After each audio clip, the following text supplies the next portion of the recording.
Bonjour, dans cette vidéo, je vous propose de parler un petit peu de géométrie dans l'espace, et plus précisément de section d'un solide par un plan. Ce qu'on appelle section d'un solide par un plan, c'est en fait l'intersection de ce solide avec le plan. C'est-à-dire les points qui sont communs au solide et au plan, donc les points du plan qui appartiennent au solide, ou les points du solide qui appartiennent au plan.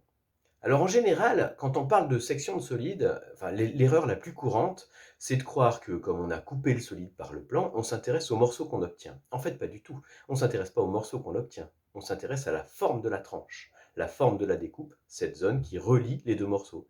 Cette zone qui est à la fois dans le plan et dans le solide. Pour illustrer cette histoire de section, je vous propose de commencer avec le solide le plus simple, d'une certaine manière, la boule.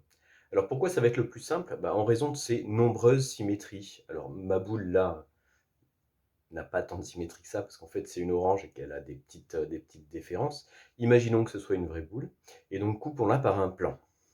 Donc, si mon plan passe trop loin, comme ceci par exemple, il ne va pas couper mon orange. En revanche, s'il passe suffisamment près, il va y avoir des points du plan qui appartiendront aussi à l'orange. Imaginons que nous coupions l'orange par ce plan, et visualisons les points obtenus. Les voilà, il s'agit des points d'un disque. Et il est assez facile d'imaginer que quel que soit le plan qu'on choisisse, à partir du moment où il est suffisamment proche du centre de l'orange, il va trancher notre orange en laissant comme intersection un disque.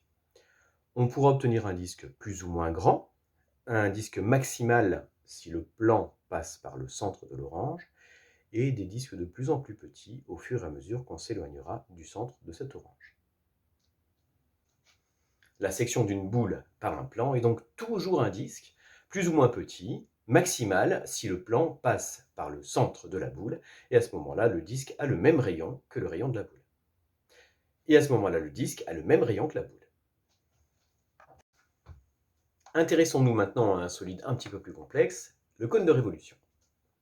Il y a de nombreuses manières de couper un cône de révolution par un plan, il y a de nombreuses sections du cône par un plan, et elles sont tellement particulières qu'elles sont étudiées depuis l'Antiquité sous le nom de coniques. Alors, au programme de troisième, on n'ira pas aussi loin, on va se contenter de deux types de sections.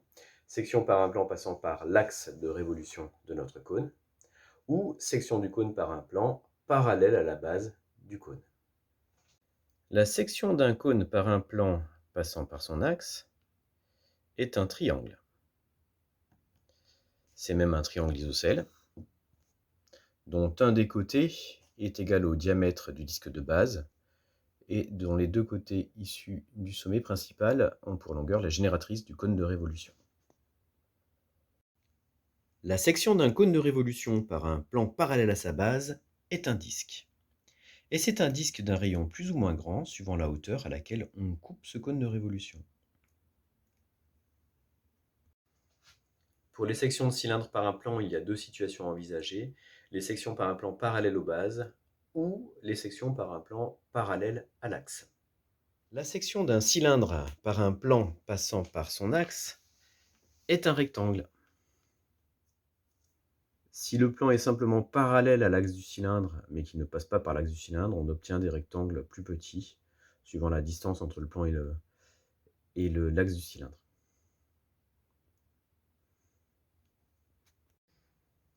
Au programme du collège, il y a encore les sections de pavé droit à étudier, alors par des plans parallèles aux faces ou par des plans parallèles aux arêtes.